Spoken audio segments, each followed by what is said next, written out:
Alors, donc, on a vu comment déployer le servlet JSP, comment utiliser conjointement les servlets et JSP dans la même application. Alors, ici, donc, bon, ici, bon, PHP, bon, on va dire point do, point action, point ce que vous voulez. Bon, l'essentiel, c'est ASP, ASPX. Alors, oui, donc, le fait de voir sur l'URL d'un site un truc pour PHP ou ASP ou je sais pas quoi JSP, ça ne veut pas dire forcément que c'est la technologie est utilisée. Ok. Donc étoile point d'eau, si vous voulez, on va regarder comme ça. Alors maintenant, ce qu'on va faire, c'est que on va essayer donc dans la vue JSP, on va essayer donc de créer notre formulaire de saisie de données. Alors pour cela, donc on va créer, si vous voulez, un div. Alors, le formulaire, alors pour créer un formulaire, on va utiliser donc un form, un simple formulaire qui va utiliser la méthode post.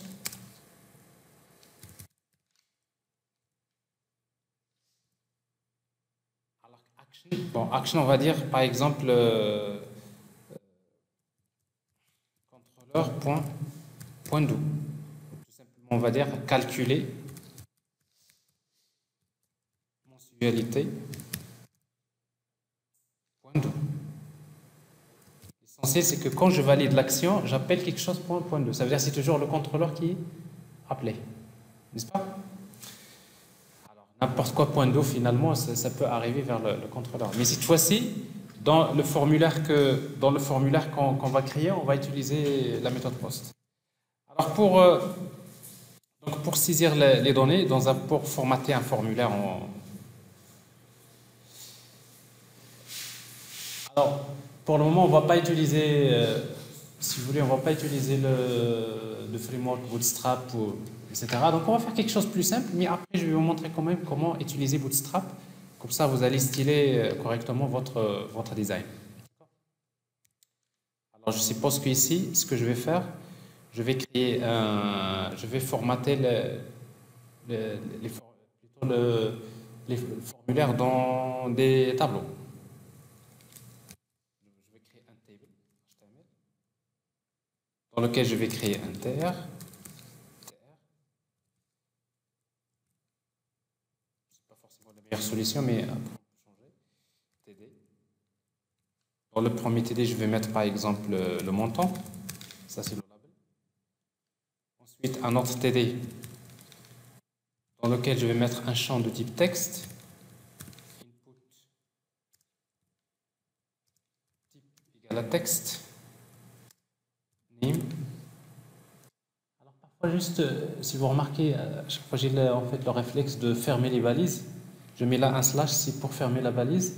C'est juste parce que quand vous utilisez HTML5, c'est pas obligatoire de fermer les balises.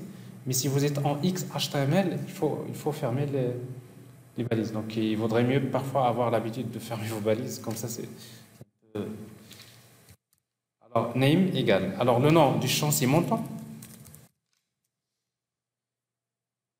Si vous voulez la troisième cellule, si vous voulez, on va mettre par exemple l'unité en dirham. Alors, si vous voulez, tout ce que je fais là, c'est juste. Alors maintenant, si je fais par exemple test.do, en principe, je vais avoir.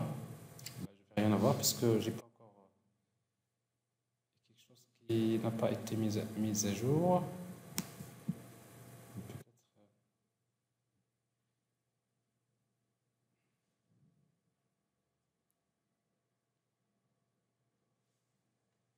En tout cas, sur l'IDE, il y a quelques petites choses qui clochent. Non. À chaque modification, il faut. Non. Non, c'est juste parce que tout à l'heure j'ai mis la machine en veille et après je la laisse comme ça. Mais en principe, déjà pour JSP, vous n'avez pas besoin de recharger parce qu'il recharge. En principe, il n'y aura pas ce problème. Mais par contre, si vous changez dans le déploiement de servlet, c'est-à-dire vous changez dans le déploiement de servlet, soit dans le fichier web.xml, la notation web servlet, parfois vous serez obligé de... Mais sur JSP HTML, non, c'est pas nécessaire. Là, je vois tout simplement un tableau, la première colonne, la deuxième colonne et la troisième colonne. Mais souvent, bon, je vais mettre, si vous voulez, ce que vous voulez. Quelque chose de plus simple. Alors, TR, je fais un copier-coller. Je vais saisir également l'auto. Alors, ici, donc, ça c'est en pourcentage. Name, c'est l'auto. Et la durée. Durée en combien de mois. Et après, donc, je vais fermer par un bouton Submit. Voilà, bouton.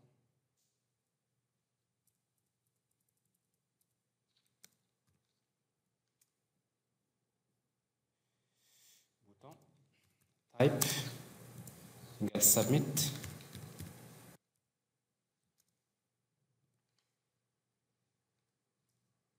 Ici, par exemple, calculer. Bon, pour le moment, il n'y a pas de CSS, c'est juste quelque chose d'assez basique comme ça. Alors, nous avons un formulaire créé. Alors, maintenant, quand je vais saisir les données, bon, après, on va mettre la valeur par défaut de chaque valeur. Alors, quand on va saisir les données, qu'est-ce qui va se passer? Quand je clique sur calculer, j'envoie une nouvelle requête. Avec quelle méthode? Avec la méthode post. Vers quoi? Vers le contrôleur. Et après, regardez, la dernière fois, j'avais parlé des status code, j'ai 404. Alors, ça veut dire 404. Méthode not. C'est-à-dire que vous avez envoyé une requête HTTP vers une servlette et vous lui demandez d'exécuter la méthode de post, mais on ne l'a pas redéfinie. Alors, si vous voulez, la méthode de post que vous avez héritée de la classe HTTP servlet, qu'est-ce qu'il fait? S'il n'est pas redéfini, il génère une exception dans laquelle il met not upload. Bon, ça, c'est juste si vous voulez savoir ce qui se passe. Alors maintenant, pour avoir quelque chose de complet, maintenant, on aura besoin de définir la méthode de post.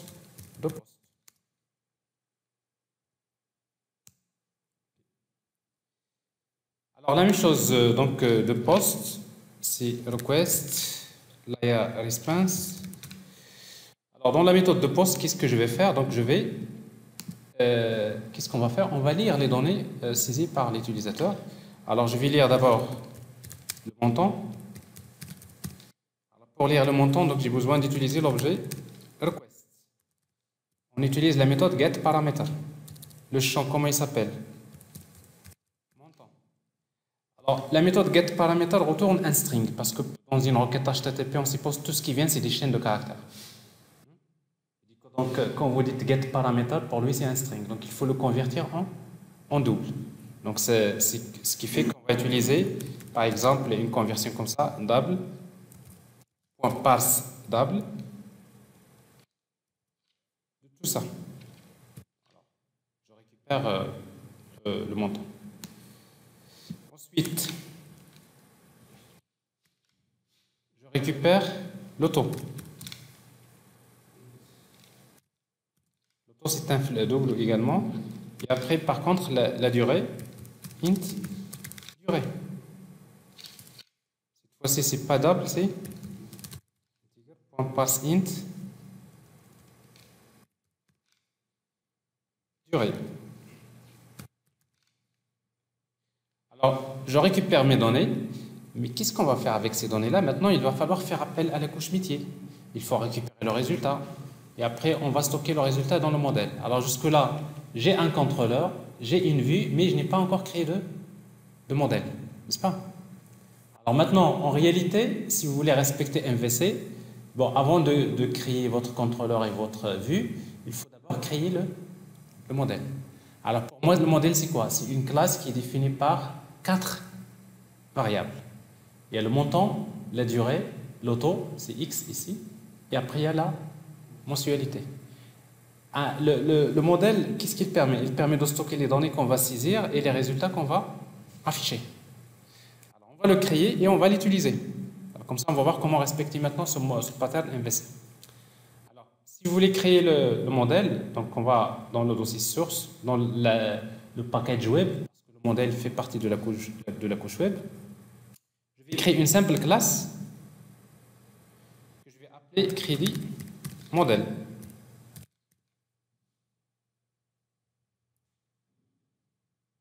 Alors, je sais que dans mon modèle, j'ai besoin de saisir un montant. J'ai besoin de saisir le taux. Et j'ai besoin de saisir la durée. Et j'ai besoin de calculer, d'afficher un résultat qui est de type 2, qui est mensualité. Voilà le modèle.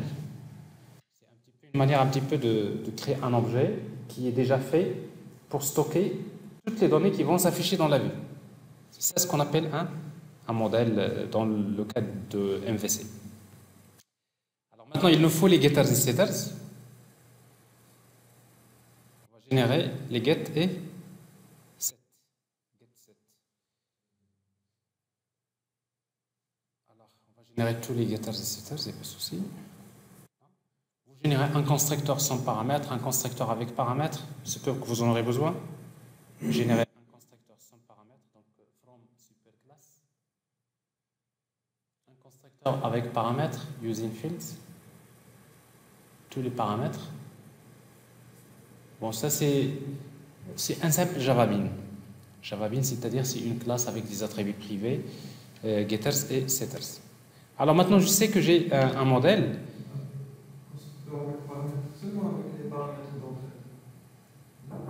Oui, si vous voulez. Vous pouvez mettre que les paramètres d'entrée. Tout à fait.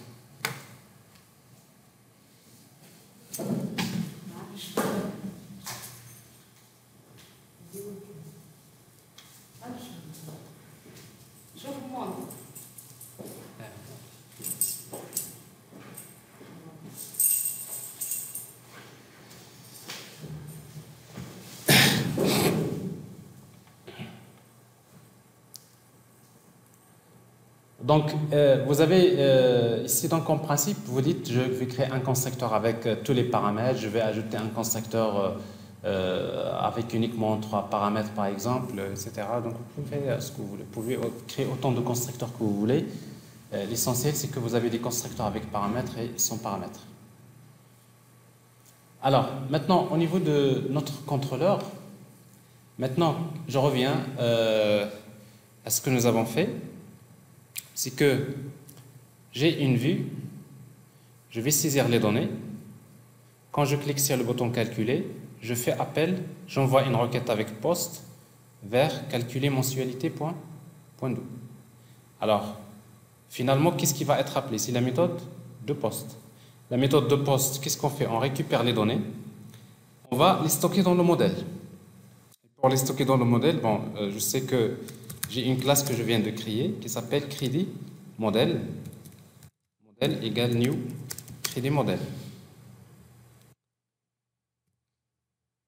Alors maintenant, dans ce modèle, qu'est-ce que je vais stocker? Je vais stocker ces données-là. Donc, soit que j'utilise directement set de préférence, c'est-à-dire modèle point, à quoi est égal le montant? C'est montant. Modèle point set. Mensualité, c'est mensualité. Il n'y a pas de mensualité. Mensualité, c'est pas encore. Donc, j'ai montant, point, set taux, c'est le taux, et la durée. Set, durée. Alors, vous voyez bien ce que je fais là, c'est que je suis juste en train de dire les données saisies dans la vue.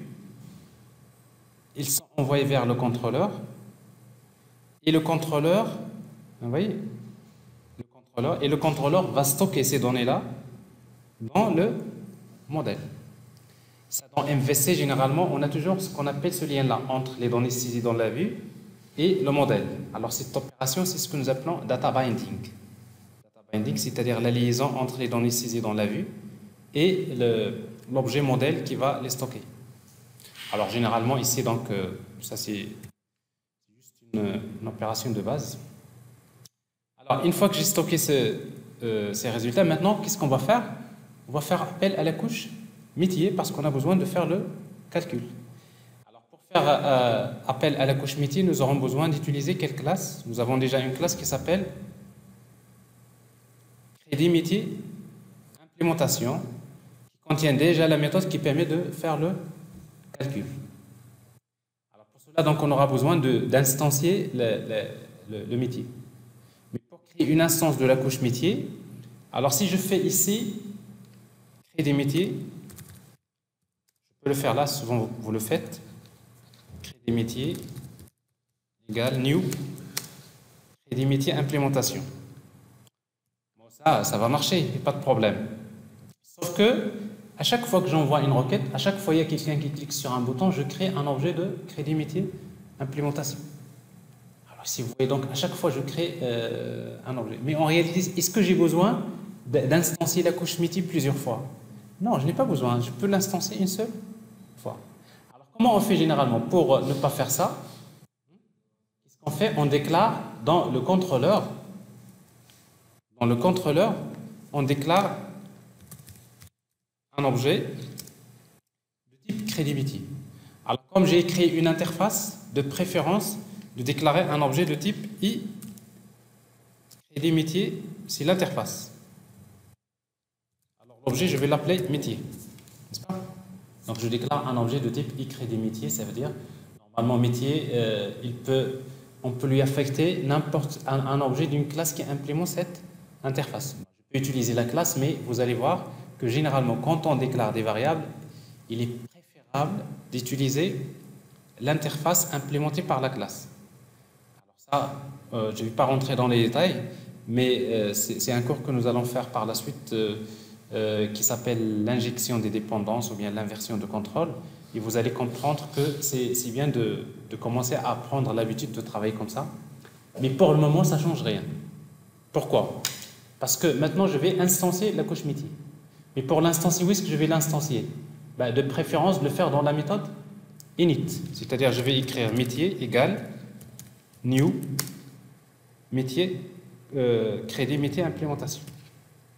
Alors ici, donc, vous avez ça veut dire quoi? Ça veut dire que maintenant, vous avez la couche métier, le contrôleur plutôt, il est lié, cette flèche que vous voyez là, le contrôleur, il connaît la couche métier. Généralement, les objets de la couche métier, ils sont instanciés, soi-disant, une seule fois, et on pourra les utiliser. Voilà. Alors maintenant, une fois que nous avons fait ça, on revient ici, donc je n'ai plus besoin d'instancier ça, n'est-ce pas? Parce que ce n'est pas le bon endroit, même si ça va marcher. Maintenant, qu'est-ce que je vais faire? Je vais récupérer le résultat, et le résultat, je vais le stocker également dans le modèle. J'appelle la couche métier, double.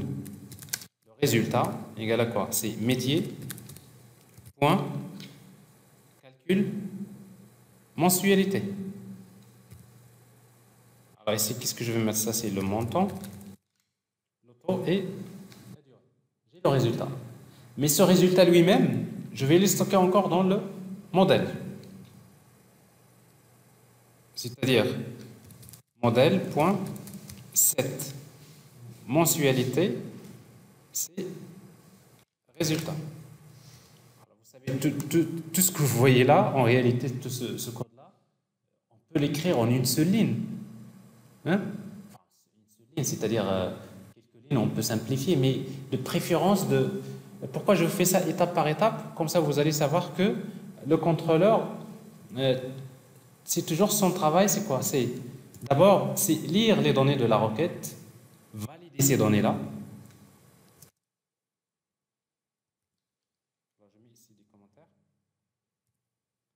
Lire les données de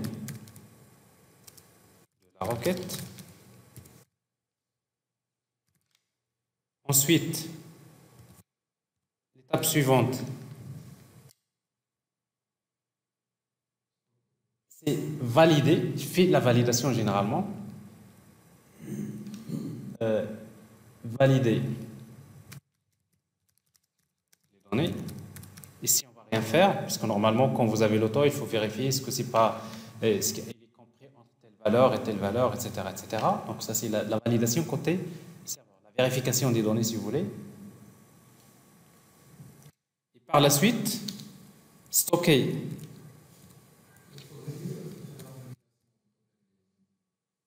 Non, mais c'est pas qu'il vaudrait mieux. Il faut faire la validation côté serveur. Et après, si vous voulez faire la validation côté client, c'est en plus. Mais la validation côté serveur, c'est la plus importante. Pourquoi? Parce que si vous faites la validation côté client avec JavaScript, je peux bien envoyer les données d'une autre manière vers le serveur. Oui, bon, la validation JavaScript, c'est juste, ça améliore les IHM côté client. Mais quand vous créez la partie backend, il faut d'abord vous dites, je n'accepte que les données de type ça. Mais après, le client lui-même, je vais encore peut-être les valider côté client. Donc, valider les données. Ici, là, on ne va rien faire pour le moment. Stocker. Donc, stocker les données saisies dans le modèle.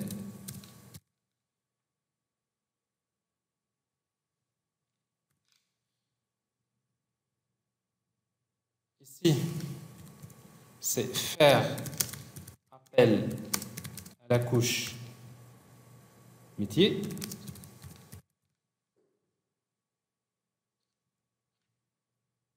Pour les traitements, pour effectuer les traitements.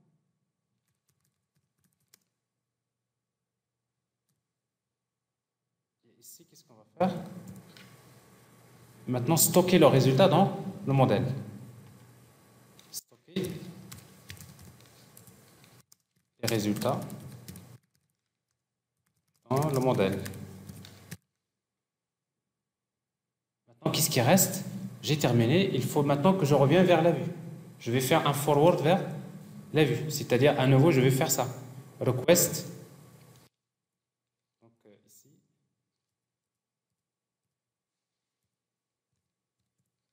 Donc, faire un forward vers la vue JSP. Alors, pour faire le forward, on va utiliser donc request.getRequestDispatcher. Notre vue s'appelle vue crédit.jsp.forward request et response. Et maintenant, il nous reste un petit problème. Quel problème? Maintenant, dans la vue, comment récupérer les résultats? Il nous faut maintenant récupérer le modèle. N'est-ce pas? Alors, donc je stocke les données dans le je stocke les données dans le modèle, j'appelle la couche métier, je stocke le résultat dans le modèle et je fais un forward vers la vue. Mais quand je fais un forward, qu'est-ce que je transmets à la vue? Je lui transmets l'objet request et l'objet response. Alors maintenant, à partir de l'objet request, il faut qu'on arrive à récupérer ce modèle. Donc c'est pour cela, généralement, l'objet request, avant de faire le forward vers la vue, nous allons faire quelque chose. Alors qu'est-ce qu'on va faire? Généralement, on va stocker. Donc stocker le modèle dans l'objet request. Pourquoi? Parce que l'objet request, il nous donne un moyen d'ajouter des variables ou bien des attributs dans l'objet request. Comment? En utilisant request.add attribute, set attribute. Je vais créer dans l'objet request, je vais créer un attribut, une variable soi-disant, un attribut que je vais appeler, je peux l'appeler crédit modèle comme ça. Et c'est quoi la valeur? C'est l'objet modèle. Alors je sais maintenant que dans mon objet request, quand je fais un forward vers la vue, dans la vue, je sais que l'objet request qui est transmis à la vue, je sais qu'il contient un attribut qui s'appelle crédit modèle. Et dans ce crédit modèle, je vais trouver tout ce que je veux. Alors maintenant, si vous voulez, on a fait quelques lignes qui montrent comment le contrôleur va fonctionner souvent. Mais après, vous allez voir, au fur et à mesure que nous avançons, on commence à simplifier ça, etc. Mais après, à un moment donné, vous allez voir que finalement, c'est plus nous qui fait ça, c'est le framework qui va faire ce travail. En quelque sorte, on est déjà en train de regarder une organisation. Pour le moment, il n'y a pas de framework, mais à un moment donné, c'est le framework qui va nous faire ce qu'on est en train de faire. Mais il vaudrait mieux la comprendre comme ça d'abord. Alors maintenant, au niveau de la page JSP, de la vue, j'ai d'abord besoin maintenant d'écrire des codes Java. La même vue ici. Donc, pour écrire des codes Java, c'est-à-dire code JSP, c'est ce qu'on appelle un scriptlet. Tout code Java qui est compris entre les valises inférieures pourcentage, supérieur, c'est ce qu'on appelle un scriptlet. Alors maintenant, tout ce que j'ai besoin de faire ici, j'ai juste besoin de récupérer le modèle. Donc je vais déclarer un objet de type. Je sais que mon modèle s'appelle crédit modèle. Alors quand vous remarquez, je fais CTRL espace. Dans JSP, quand vous utilisez une classe, il faut l'importer. Alors, quelle est la directive qui permet d'importer des packages dans JSP? C'est d'utiliser la directive, c'est ce qu'on appelle les directives. Tout ce qui est inférieur pourcentage at, c'est ce qu'on appelle les directives. Alors, parmi les directives qu'on utilise, la directive page, qui est utilisée ici avec l'attribut import. Et là, on importe une classe ou un package, etc. Alors, modèle égale à quoi? C'est request.getAttribute. Comment il s'appelle l'attribut? Des modèles. Alors là, je ne me trompe pas ici, parce que là, ici, donc j'ai fait set attribute. J'ai créé un attribut qui s'appelle crédit modèle. Dans la JSP, getAttribute crédit modèle. Sauf que la méthode getAttribute retourne un objet de type object d'une manière générale, donc on aura besoin de faire un cast, un sous-casting vers la classe qui s'appelle crédit modèle. Alors, ici, donc, je suis en train de travailler en utilisant ce qu'on appelle le JSP standard. Après, vous allez voir que dans JSP, on peut faire ça sans écrire ce code Java. Il y a un moyen plus simple encore pour le faire. Alors, c'est ce que nous appelons les tags JSP, les tags JSTL, donc c'est ce que je vais vous montrer tout à l'heure. Mais si vous voulez la base de JSP, c'est ça. Vous avez compris? Alors maintenant, je récupère le modèle. Maintenant, qu'est-ce que je vais faire? Je vais dire d'abord, à chaque fois que j'appelle la vue, vous avez un champ de type... Là, j'affiche le résultat. J'ai ici un div à la fin. Là, je vais encore utiliser ici div. Un autre div, par exemple, dans lequel je vais afficher les résultats. Bon, j'affiche les résultats d'une manière simple, mais après, je vais arranger le design. Donc, je vais utiliser ici un séparateur, un paragraphe, par exemple. Et je vais utiliser, voilà, mensualité de point égale, est égal à mensualité, ben, je vais utiliser inférieur pourcentage. Alors je peux écrire out.println. Qu'est-ce que je vais afficher? J'ai tout simplement le modèle, mais je sais que le modèle .get mensualité. En fait, la mensualité, il est déjà calculée par le contrôleur. Moi, je ne fais que get. Dans la page gestion, on ne fait que des get. Alors que le contrôleur, il fait 7. C'est-à-dire le contrôleur, le terme que vous aimez beaucoup. N'est-ce pas? Le contrôleur, il jette les données dans le modèle et la vue, il prend les données du modèle pour les afficher. Mais quand vous utilisez out.println, il faut utiliser un point virgule. Parce que c'est une instruction, c'est un scriptlet. Mais généralement, on écrit dans JSP, il y a une abréviation. Pour ne pas écrire out.println, ben, il suffit d'utiliser inférieur pourcentage égal. Alors dans ce cas-là, vous pouvez effacer out.println, vous effacez le point virgule et la parenthèse. Ici. Alors ça, c'est ce que nous appelons une expression. Inférieur pourcentage égal, expression. Une expression, ça veut dire out.println. C'est équivalent out.println modèle.get mensualité. Ça, inférieur pourcentage at, c'est ce que nous appelons une directive. Généralement, il est utilisé pour déclarer des importations, déclarer des choses qui ne vont pas être exécutées, c'est des déclarations. Et comme vous voyez, le code qui entre inférieur pourcentage supérieur, c'est ce que nous appelons un scriptlet. Vous voyez, donc il y a 3 syntaxes maintenant qu'on avait dans JSP. Scriptlet, c'est du code Java classique. Les directives pour les déclarations. Et là, vous voyez ici, c'est une expression. JSP, l'expression JSP, bien sûr. Alors, parfois, il se trouve que les éditeurs JSP, vous voyez, donc là, il vous dit qu'il y a une erreur, mais quand je regarde, il n'y a pas vraiment erreur. Il y a toujours le réflexe, parfois le rafraîchissement n'est pas toujours bon. Je ferme la page, j'ouvre à nouveau. Vous voyez, donc, a priori, il n'y a pas de problème. Donc, parfois, c'est... Si vous voyez que tout semble bon et après il ne rafraîchit pas, donc vous fermez, vous ouvrez la JSP. Oui. Alors en fait, à vrai dire, les directives, c'est que parce qu'une JSP, on a vu, il va être converti en servlet. N'est-ce pas?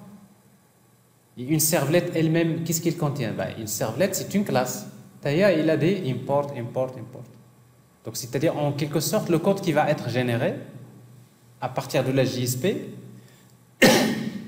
donc il contient, alors tout ce qui se trouve à l'intérieur, qu'est-ce qu'il va mettre à l'intérieur de doget, qu'est-ce qu'il va mettre à l'extérieur, tout simplement tout ce qui est les scriptlets, c'est normalement il les met à l'intérieur de doget ou bien de post. C'est un traitement qui s'exécute à l'intérieur de doget. Alors tout ce qui est par exemple la directive import, pour lui ça s'agit des instructions d'importation. Mais après, vous allez voir, il y a des directives qui donnent au compilateur JSP d'autres informations utiles.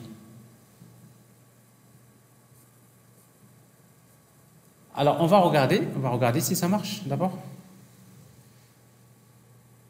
Alors, j'appelle l'action, par exemple, avec n'importe quoi, index.do.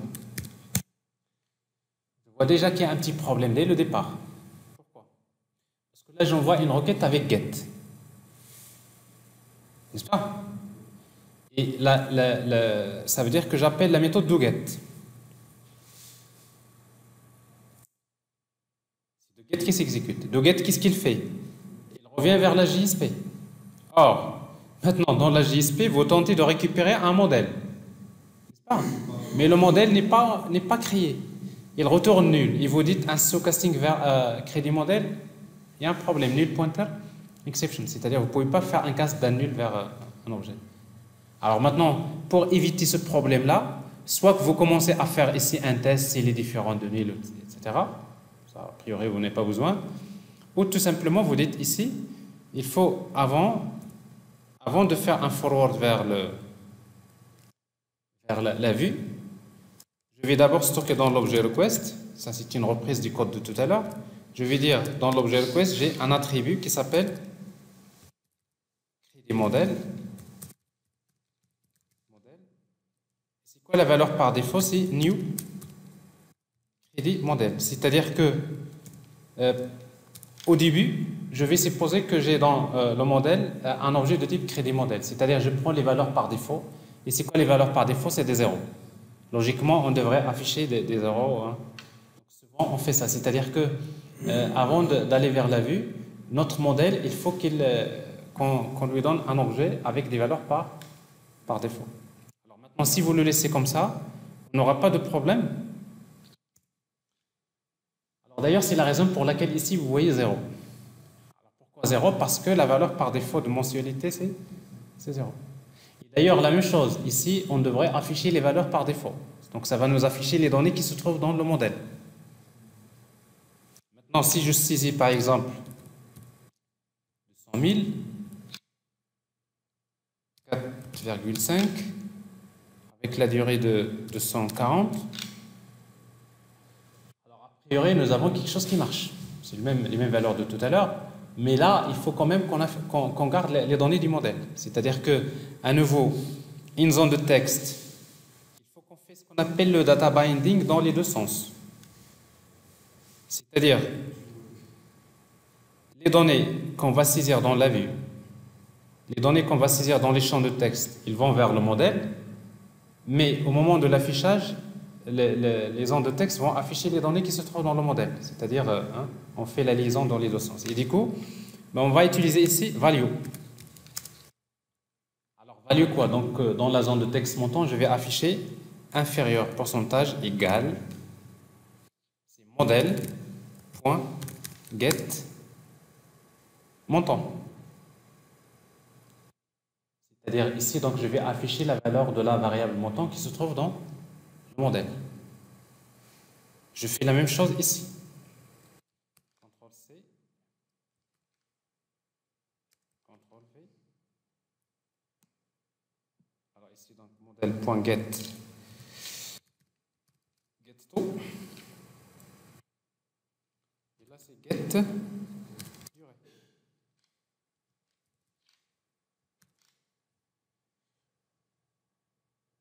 Alors ici, la même chose. Il vous dit qu'il y a un problème, mais a priori, il n'y a pas de problème. De actualiser.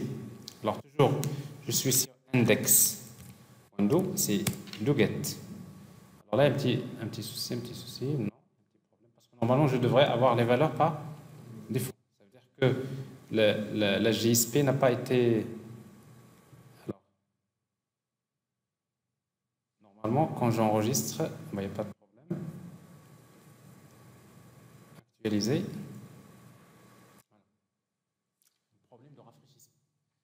Je vois déjà les valeurs par défaut de chaque valeur. Alors ça, c'est très important parce que ici, on est en train de faire ce qu'on appelle un data binding. J'ai un modèle, j'ai une vue. Bon, a priori, donc, on peut utiliser des valeurs.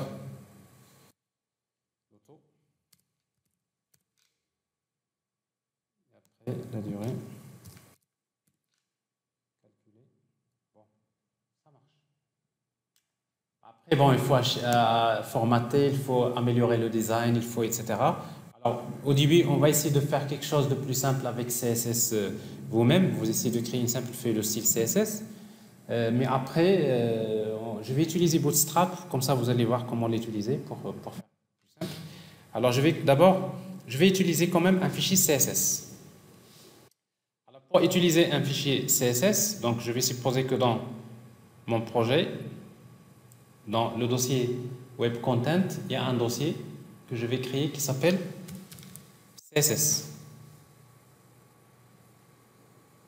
Alors ici, donc, je vais créer un fichier CSS new. Alors CSS file.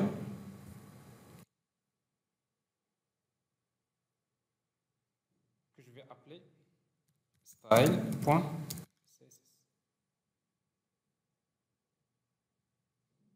CSS. Alors, en fait, un fichier CSS, donc ça c'est juste pour la partie design. Alors, qu'est-ce qui se passe par exemple dans CSS si je crée, je dis par exemple div. Ça veut dire je dis que tous les divs de ma page, je vais les afficher comme ça. Comment? Je vais utiliser d'abord border. Un pixel. En pointillé, c'est-à-dire discontinu. Avec quelle couleur?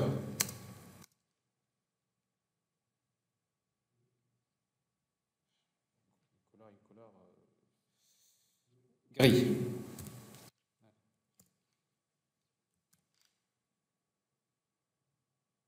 Alors Donc, c'est comme si je suis en train de dire tous les divs de ma page HTML, ils vont s'afficher avec chaque div, il va être encadré comme ça. Alors maintenant, il faut quand même attacher ce fichier CSS au fichier vue.jsp. Alors comment on va le faire? Ça se passe au niveau de head. Alors dans head, on va utiliser link rel égale style sheet. Le type de la feuille de style, c'est text /css. href. Ici, donc, je vais utiliser un dossier. Alors là, on aura un petit souci là. Donc, si vous mettez css/style.css, alors si vous mettez ça, en principe, ça ne devrait pas marcher. Actualiser. Alors, ça ne marche pas. Index.do. Ça ne marche pas. Alors, si vous regardez les outils de développement, vous allez voir qu'il vous dit dans Network, regardez. Alors là, c'est pas ce que je veux. Alors ça, c'est une histoire d'antivirus, c'est pas un problème. Alors je vais quand même réenregistrer. Parce que link, c'est fait. Alors ça, c'est la page JSP. Je vais actualiser. Voilà. Bon, non, il n'y a pas de problème, pas de souci. Donc ici, donc, je vois ici CSS, il a été bien trouvé. Donc vous avez index.do. Alors vous voyez, donc ça c'est parce que j'ai utilisé deux divs. Vous voyez là, c'est les divs qui sont signalés. Alors maintenant, je vais créer quand même de l'espacement dans les divs. Alors pour cela, je vais utiliser padding. Alors padding 10 pixels. Alors padding, ça veut dire l'espace entre le contenu, et la bordure. Alors si j'actualise, je vais voir un peu d'espace. J'ai un petit souci de rafraîchissement. Chaque fois.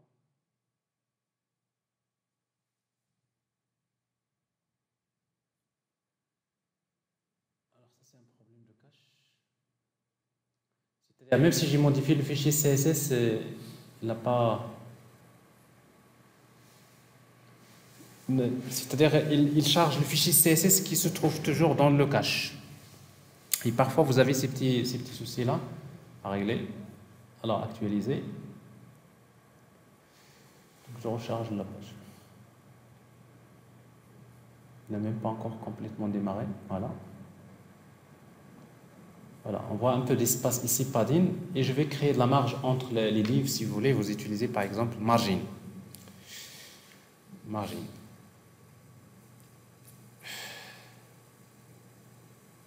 Alors, CSS.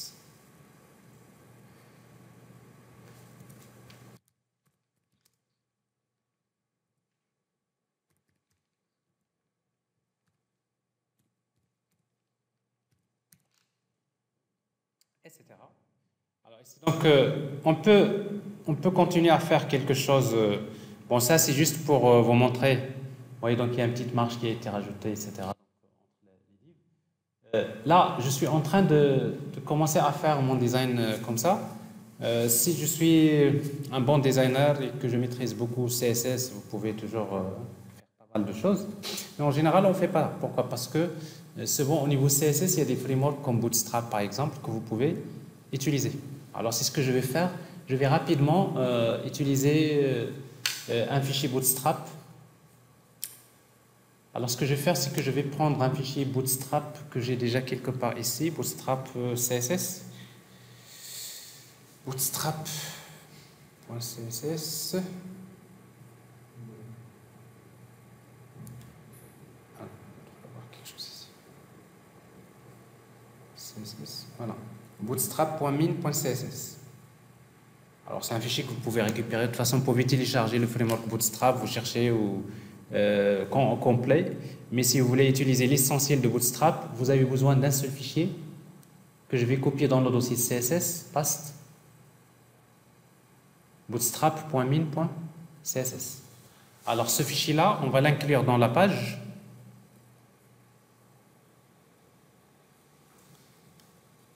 Alors maintenant, je n'ai plus besoin de...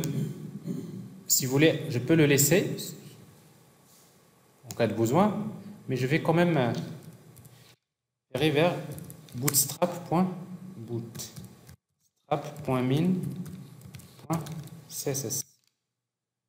Bootstrap.min.css, c'est le fichier. Alors maintenant, si j'ai bootstrap.min.css, maintenant, je vais dire dans ma page JSP,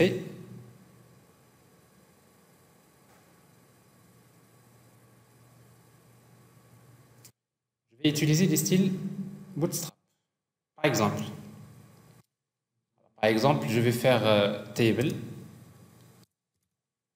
classe. J'ai déjà une classe Bootstrap qui s'appelle table. Alors juste, on va regarder si ça marche. Table. En fait, la classe table par défaut de Bootstrap, ça donne quoi? Actualiser.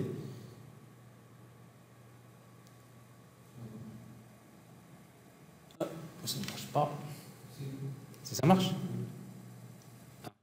Non. Table. Alors.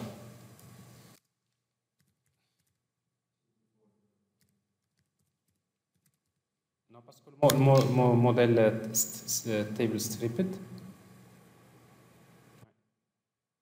Vous voyez donc là, a priori, donc, je commence à utiliser des classes Bootstrap qui sont déjà faites. Mais généralement, maintenant, il faut savoir utiliser Bootstrap. On ne va pas quand même garder le design comme ça. Alors moi, ce que je vais faire, je vais complètement changer et faire quelque chose de plus joli, on va dire. Alors, qu'est-ce qu'on va faire? Voilà, je reprends. Du haut, ici. Je vais créer un div.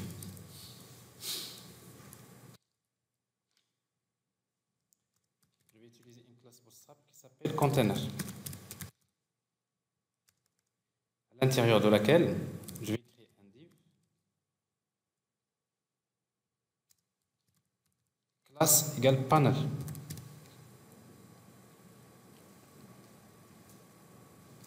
Je vais utiliser un style panel primary.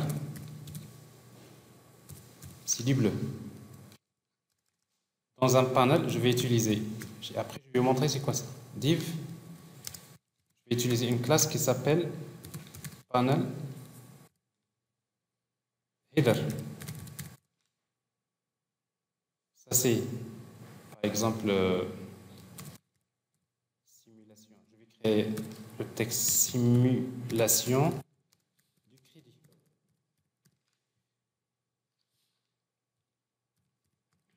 Ici je vais utiliser encore classe égale panel body, dans lequel je vais mettre quelque chose. Alors, on regarde un petit peu ce que nous avons ici. Nous allons avoir tout en haut un panneau, un panel, ce qu'on appelle un panel Bootstrap classique. Bon, toujours la même histoire, j'ai un petit problème de rafraîchissement. On dirait qu'il n'enregistre pas. Actualiser.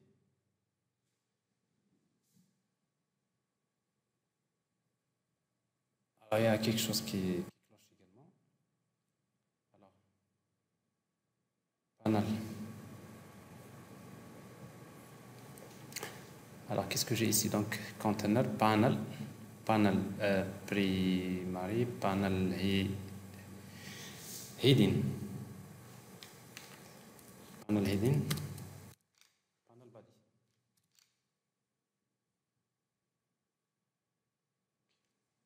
Alors, en fait, ce que vous voyez là, donc c'est un panel Bootstrap. Donc, je vois ici un div qui se compose de deux parties. La première partie, c'est ce que nous appelons ici panel hidden. Et ça, c'est panel body. Alors maintenant, à l'intérieur de panel body, je vais mettre mon formulaire. Alors pour mettre mon formulaire, je vais prendre form. Alors je fais maintenant des copier-coller. Form /form. Ça, c'est le formulaire. pour créer un formulaire, cette fois-ci, je ne vais plus utiliser les tableaux. Ce n'est pas pratique. Les tableaux pour le design. Je vais utiliser chaque ligne, je vais la mettre dans un div.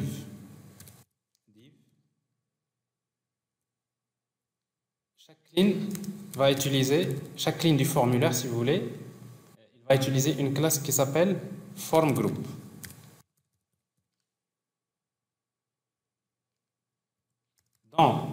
À l'intérieur de laquelle je vais mettre mon label, montant, le montant, 2 points, ça c'est un label. Je vais mettre un champ de texte. Alors pour le champ de type texte, c'est celui-là, input type égale texte, CTRL X, ça. Okay. Et je vais mettre un span dans la même ligne. Pour le moment, on va voir. Alors, qu'est-ce que j'ai ici? Donc, j'ai label montant, input type égale texte, name égale montant, etc. Alors, ça, c'est Alors, sauf que ici, je vais utiliser une classe. Alors, la classe s'appelle control label.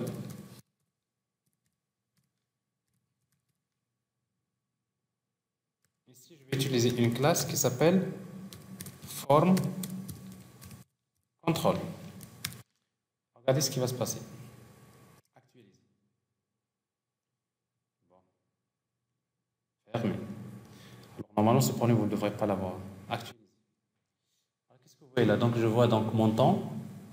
Et juste en bas, vous avez le champ, plutôt le champ. Mais pour le moment, le champ de texte, il occupe toute la largeur.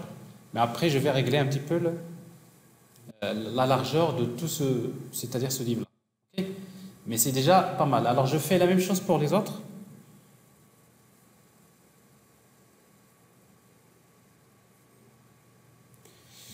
C'est-à-dire, je vais prendre ce div-là, je vais le copier, CTRL-C, CTRL-V, CTRL-V. Là, c'est quoi ça? C'est l'auto, name, égale taux.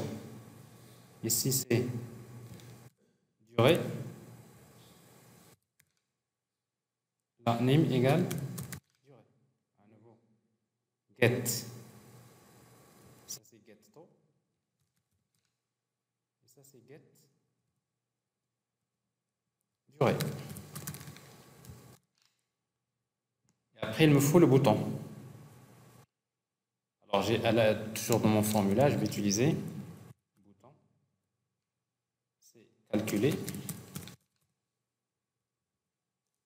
Alors, même mon bouton, donc je vais le designer. Alors, a priori, donc ici, tout ça, on va le supprimer. Tout ce que j'ai ici, hop, ce que j'ai fait tout à l'heure.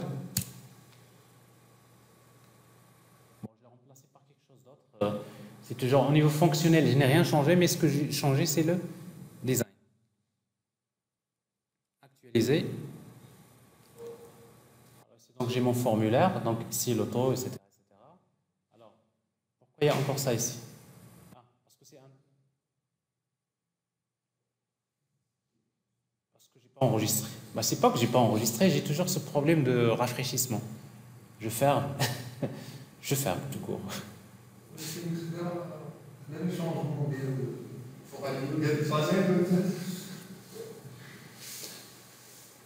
Il faut trouver une explication scientifique.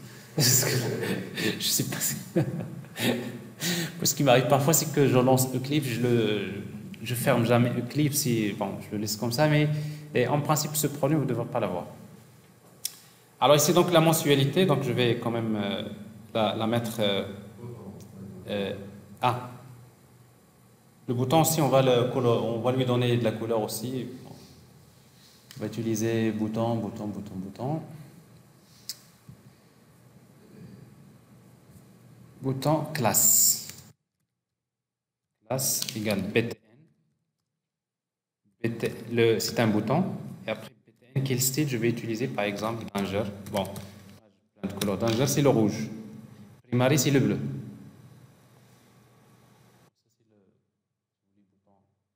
Marie, c'est le bleu, Danger, c'est rouge, Success, c'est le vert, c'est Success. Info, etc. Bon, vous avez des styles. Alors, en tout cas, donc, si vous jetez un coup d'œil, tout à l'heure, vous cherchez Bootstrap, et après, vous allez trouver le site. Vous avez plein de styles à faire. Alors, en tout cas, donc, ma mensualité, je devrais quand même la déplacer ici. CTRL X. Je la mets à l'intérieur. Donc ça, c'est toujours dans Body, si vous voulez.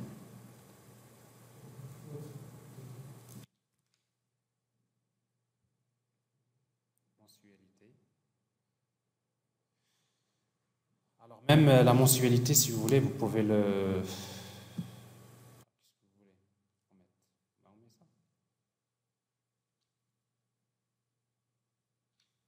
Mensualité, c'est un label.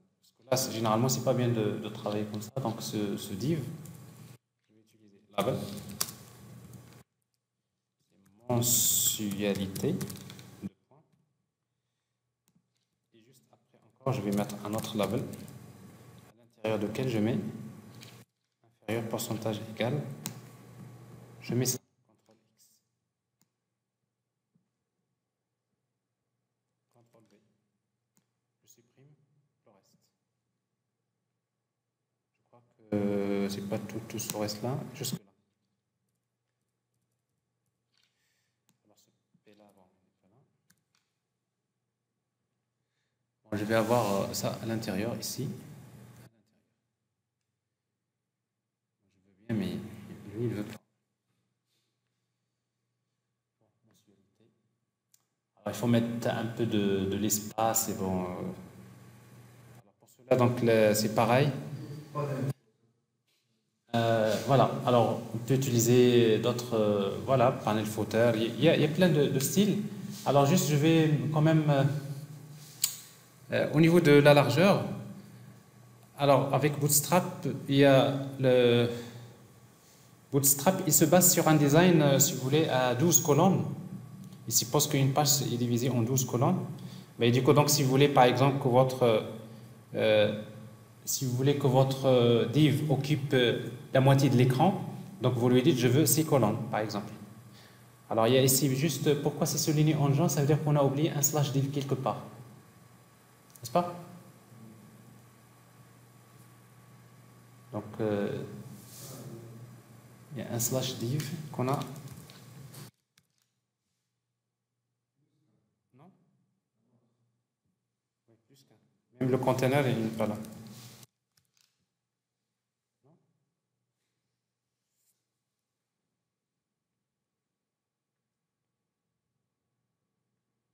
Alors, si vous voulez formater, vous mettez source format. Bon, ça permet d'indenter à nouveau. Mais je crois que on a un div en plus. Maintenant. Voilà, ça c'est ce div. Ça c'est ce div. Il nous faut encore div. Je ne sais pas pourquoi j'ai supprimé plein de divs. Attendez, il y a quelque chose qui cloche. Alors ça c'est quoi ce div là? Div, ça c'est ça. Ça c'est body. Ça c'est voilà, ça c'est celui-là. Mais il nous faut encore un autre.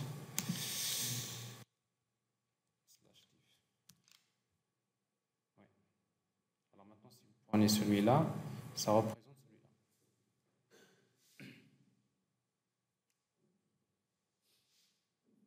Okay.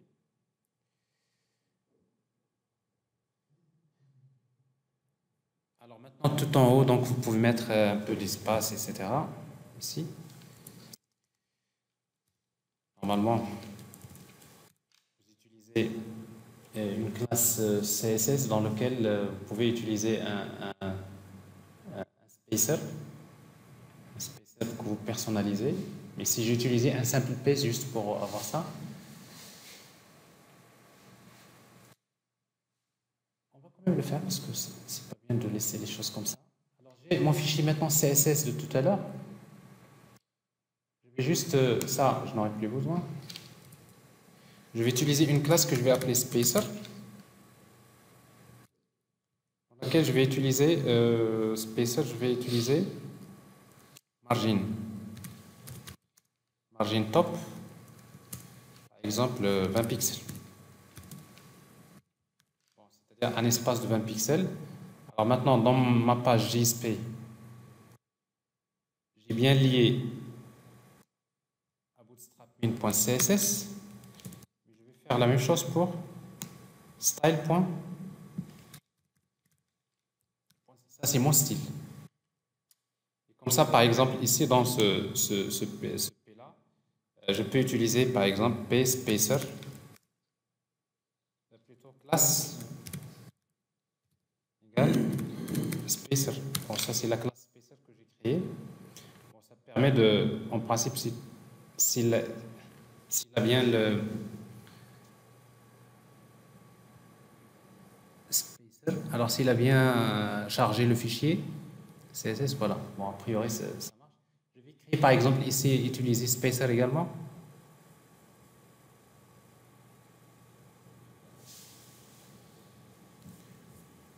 Ce div-là, je vais utiliser encore classe égale spacer, par exemple. Voilà, c'est le rafraîchissement. Maintenant, j'ai un petit problème. Pas normal, mais bon. Vous voyez, donc ça, c'est espace spacer. Bon, c'est juste à chaque fois vous mettez spacer si vous voulez créer de l'espace. Mais en tout cas, ça a l'air d'être mieux que ce que nous avons au début. Alors maintenant, je vais juste arranger la largeur. Alors pour arranger la largeur, je vais utiliser ici, donc j'ai container. Bon, je peux utiliser container. Dans le container, si vous voulez, je vais utiliser un autre div. Dans la classe, alors on va utiliser MD, classe MD, call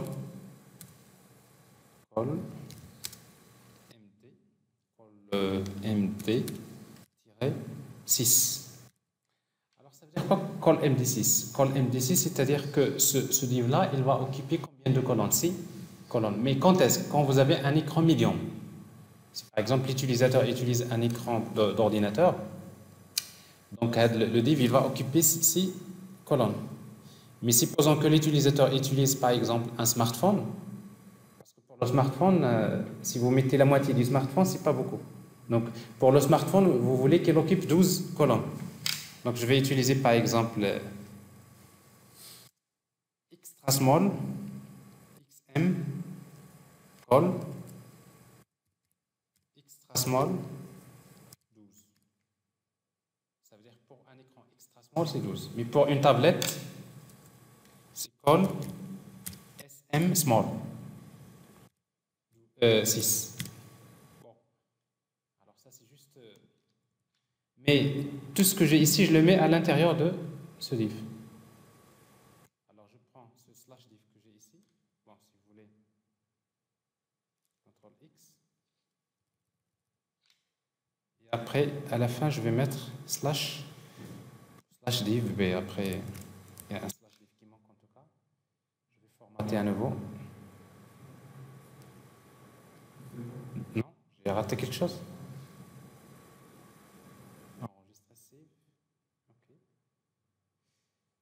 Actualiser. Alors, je vois bien que mon div, il occupe ici la moitié de l'écran. Je voudrais qu'il soit centré.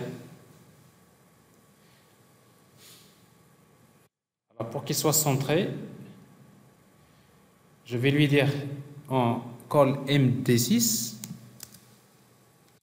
call md, c'est toujours pour medium. Quand il est medium, offset.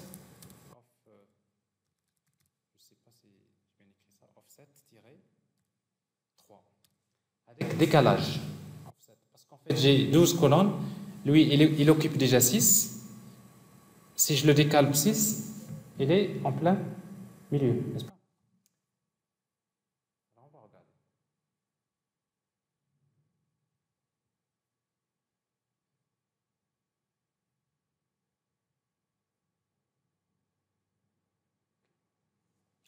suis au plein milieu. Mais ça, c'est pour un écran AMD. Mais si je réduis la taille de ma fenêtre, ici par exemple, je suis en, une fois que je suis, c'est toujours S small. Mais quand je suis sur extra small, vous allez voir, small, maintenant small. Ça c'est pour un smartphone, ça va occuper 12 colonnes. Bon, c'est-à-dire que vous avez un mécanisme facile pour créer des applications responsives. C'est-à-dire qui s'adaptent à la taille de l'écran. On n'a pas exploité toutes les possibilités, mais on a quand même quelque chose qui est mieux ce que nous avons montré au début. Mais tout ça, c'est le design. Mais est-ce que ça marche? Je ne sais pas. A priori, au niveau fonctionnel, on n'a rien modifié. Tout ce qu'on a modifié, c'est le design. Alors, l'auto. On n'a pas géré la validation des données. Pas mal de choses quand même qui manquent. Là, il n'y a pas de problème. Donc, j'ai quelque chose qui marche. C'est clair? Bien, alors ça c'est pour quelqu'un qui commence dans J2E, en fait, la meilleure façon de commencer c'est de faire une application comme ça, une petite application qui n'est pas une grande application, mais dans laquelle on s'est forcé de respecter quand même les règles de développement qu'on va respecter dans les applications qui viendront. Mais il contient encore d'autres failles, plein de failles, on n'a pas encore fait la validation. Sécurité, tout ça, on n'a pas pensé à ça. Alors comme quoi, si vous voulez vraiment régler tous les problèmes, vous risquez de passer beaucoup de temps. C'est pour cela qu'à un moment donné, il faut absolument passer vers les frameworks. Pour ça, c'est ce que nous allons voir dans les prochains cours, si vous voulez. Ça va? Question? On n'a rien oublié? Bon, juste...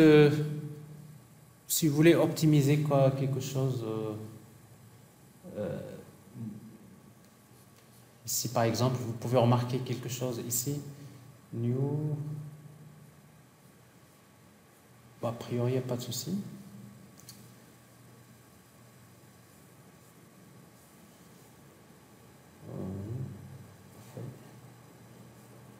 Alors parfois ce qui va vous arriver c'est que quand vous voyez que dans la méthode de get, vous faites des choses et dans la méthode de post, vous reprenez les mêmes choses que vous avez dans de get, si vous avez des choses que vous reprenez, alors dans ce cas-là, en fait, la solution, c'est tout simplement de prendre... La solution, c'est de faire ça. Alors, parce que ça, c'est un peu... La solution, c'est de prendre tout ce que vous avez dans de post, n'est-ce pas? CTRL X.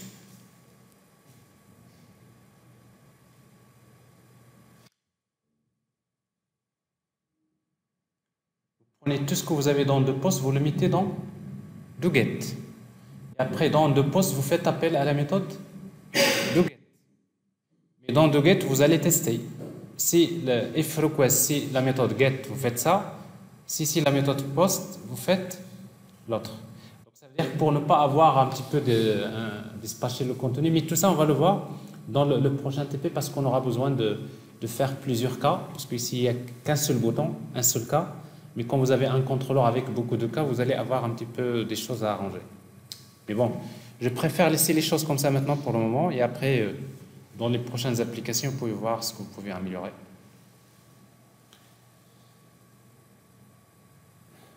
C'est bon ? Pas de problème? Comment? Non, mais par le moment, ça c'est l'étape suivante. Base de données, mapping objet relationnel et tout ça, c'est le prochain cours. Mais dans un premier temps, ça ne sert à rien de vous bagarrer dans pas mal de choses. Il faut d'abord comprendre ce concept servlet, JSP, MVC, n'est-ce pas? Okay. Mais par contre, ce que je me disais, ce que j'ai peut-être oublié, c'est d'utiliser les expressions GSTL, mais ça on va le voir dans le prochain cours, donc c'est pas la peine de l'utiliser pour le moment ici, donc on verra. On va le voir dans le prochain cours. Voilà, alors j'ai déjà cette